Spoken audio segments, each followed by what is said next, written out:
So that's Omar Ashur joining us there from London. Let us just remind our viewers who are just joining us about the latest events. Again, I want to repeat this new line that we're getting.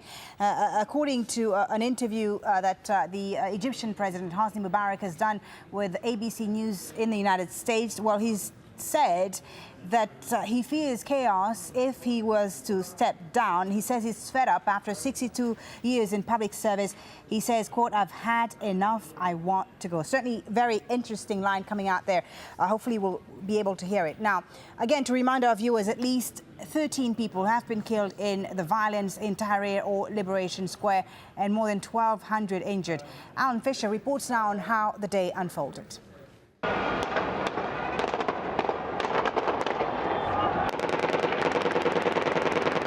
The army is in the streets, but it's making little difference. Shots are fired above the heads of the crowd. The confrontations, the anger, the bitterness continues. There are reports of mobs hunting in gangs for opponents, attacking buildings. Incredibly, traffic is moving round the area in central Cairo as if nothing was different. Speaking with state television, Egypt's new vice president says President Mubarak is not going to stand down and will introduce changes demanded by the protesters. He has responded to all the lawful demands. We could have also accepted further demands. We could have also responded to further political reforms. However, the time limit is thin and tight. The presidential elections will be carried out in August or September. It will not go beyond this time limit. Protests continue in other places around the country, this one in the second biggest city, Alexandria. Egypt's new prime minister has promised an investigation into the serious fighting on Wednesday and the ongoing violence. US President Barack Obama has told a meeting in Washington he wants peace in Egypt. And we pray that the violence in Egypt will end and that the rights and aspirations of the Egyptian people will be realized and that a better day will dawn over Egypt and throughout the world. These pictures show where the fighting has been fiercest, the devastation greatest. And still, it goes on. Alan Fisher, Al Jazeera. Well, it is now night time in Egypt, as you can see on those latest pictures there we have for you. Let's get the latest from Tahrir Square, Liberation Square. One of our correspondents joins us now on the line. What's happening where you are? Well, I can see just the outskirts of Tahrir Square, and just in the last minute or so, they started chanting very loudly, "The people want you out, the people want you out." So I'm wondering whether that is in reaction to those wires that you were just reading out from President Hosni Mubarak. I'm not sure that this idea that both the president and his vice president have been trying to convey to the people today, that they really just want stability and they just need a bit of time. And really they don't want to hold on to power, but it's necessary for a smooth transition. I'm not sure if that line is quite washing with people here. They are very adamant in their demand that President Mubarak needs to go now, and that anything else, anything that the vice president or the president or in fact the prime minister are saying to buy time is simply not going to work. It's simply something that they're doing to play to the fears of Egyptians here. A lot of people have been telling us that they are worried what comes next. If Mubarak goes tomorrow morning, what will come instead of him. So it seems just by the chants of these people and the few people I've managed to speak to, that seems to be the idea here now. And in the surrounding area in the last couple of hours, it's been pretty quiet. That following pretty violent clashes and fire bombs being thrown from the bridge prior to that. And in the side streets, which is something that we were really worried about over here, the side side streets and alleyways leading to Tahrir Square, which were the scene of those fierce and deadly clashes just last night. Those are now clear. I can see nobody is out on the road. The curfew is being very strictly imposed. I've been speaking to some of the residents there, and they were saying that they were incredibly frightened just 2 hours ago as large groups of people, Mubarak supporters, they said, were going through the streets collecting stones, and they were bracing themselves for yet another night of violence. But it does seem that things are quiet here. Worried, of course, that this is just a calm before the storm. Yes, indeed, calm before the storm. Thank you very much for speaking to us, our correspondent there on the ground. As you can imagine, these events in Egypt are being widely followed online. Let's go over now to our Egypt desk, where Imran Khan is monitoring our social media sites. Imran.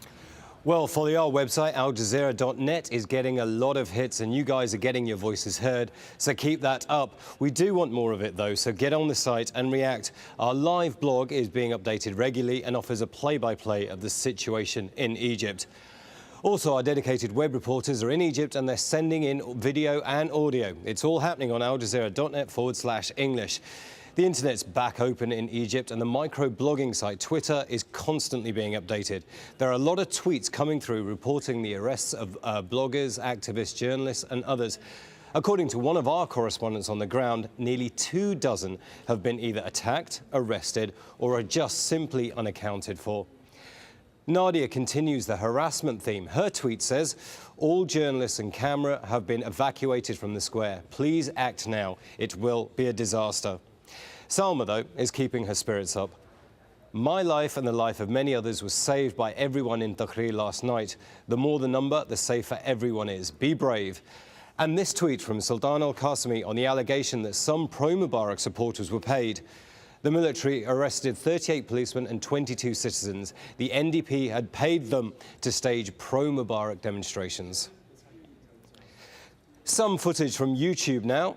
This appears to be people making Molotov cocktails in Tahrir Square. It's claimed that the people are government supporters who supplied the ingredients to attack demonstrators.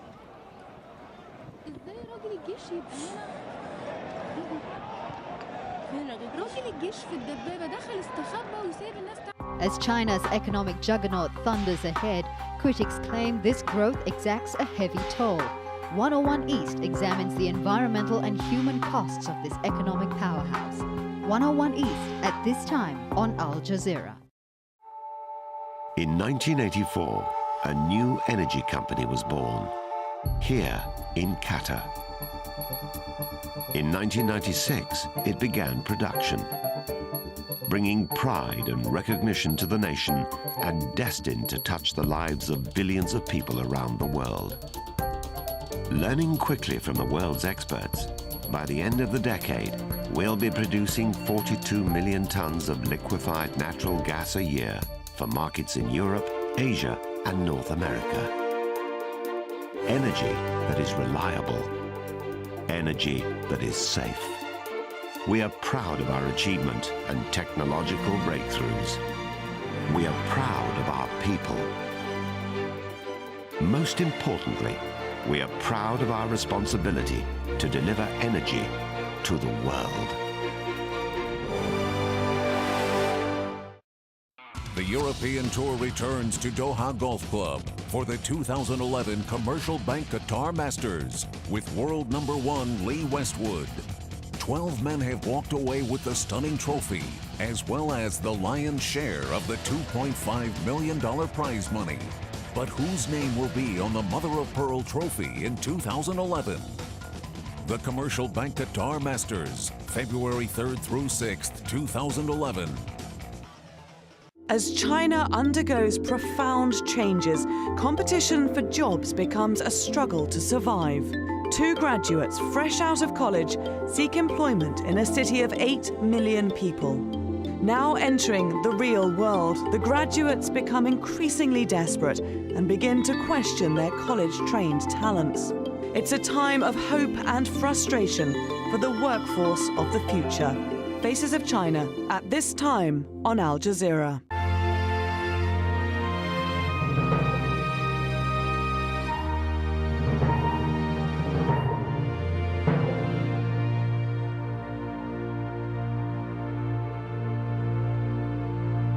Battle battle for Egypt continues. A curfew is in place, but it is still being ignored.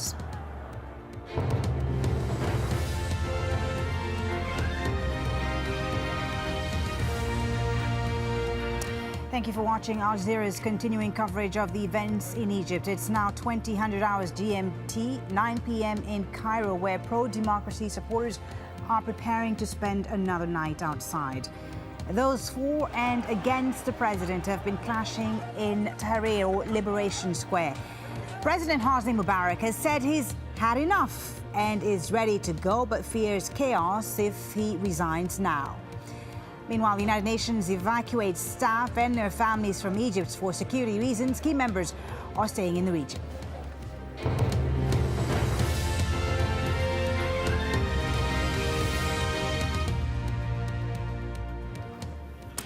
While as clashes continue in Cairo, the Egyptian president, Hosni Mubarak, has admitted that he is fed up and he wants to go. Speaking to an American news network, he said that after 62 years in office, he is ready to leave, but fears if he steps down now, Egypt will sink into chaos. Well, his comments come as clashes continue in Cairo between pro-democracy supporters fighting those who back the president. Those right now are the latest pictures out of Cairo, where, as you can see there, smoke billowing into the sky. Sounds of gunshots as well as these clashes continue, but certainly not as intense as it was on Wednesday night, when we saw intense fighting between the pro-democracy protesters and the so-called supporters of President Hosni Mubarak. Again, the latest pictures there. One of our correspondents was telling us earlier, but overall it is calm inside Tahrir Square, but perhaps the calm before the storm, as the pro-democracy protesters are preparing for what could be another huge day of demonstration on Friday. They're calling it the day of departure and are planning to head towards the presidential palace. So this could be, again, the calm before the storm. But again, some skirmishes reported tonight in Cairo between the pro-democracy supporters and the the pro-Mubarak supporters. Lots of pros there. Anyway, let me just remind you of what's been happening over the last few hours. At least 13 people have been killed in this violence, more than 1,200 injured. Gangs have also been attacking reporters and foreigners, making conditions extremely difficult for those on the ground. 3 Al Jazeera journalists have been arrested doing their job. A fourth one is missing. Now, broadcasting capabilities are also very much restricted, with the government closing down Al Jazeera's satellite signal. Earlier, the country's newly appointed vice president made a direct appeal to protesters, asking them to stop demonstrating because all their demands had been met. Let's take a listen. President Mubarak, when he found out that the demands voiced by the 25th of January youth, lawful and acceptable, he discussed and examined how these demands and the needs of the homeland can be met. President Mubarak laid down a plan, as a roadmap plan, in order to have these demands materialized. It was announced in his last address to the people, and it was clear that he has responded to all the lawful demands. We could have also accepted further demands.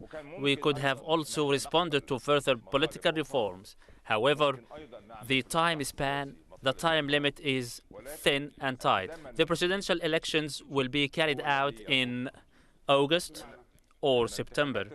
It will not go beyond this time limit. And from now till that moment, we have less than 200 days, during which certain amendments should be carried out, which amendments require a great deal of time, both constitutional and legislative.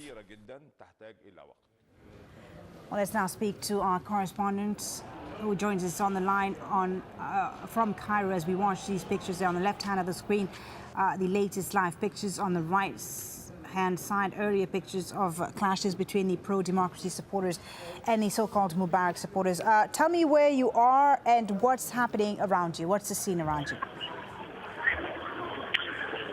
Well, we're still in Tahrir Square as we have been for the entire day, and there's still several thousand protesters who have gathered here, as it has been for every night. The fires are burning bright because the temperatures are dropping, and people have gathered and huddled around and trying to stay warm, really. It's a scene of defiance among many of the protesters here who still remain in chant and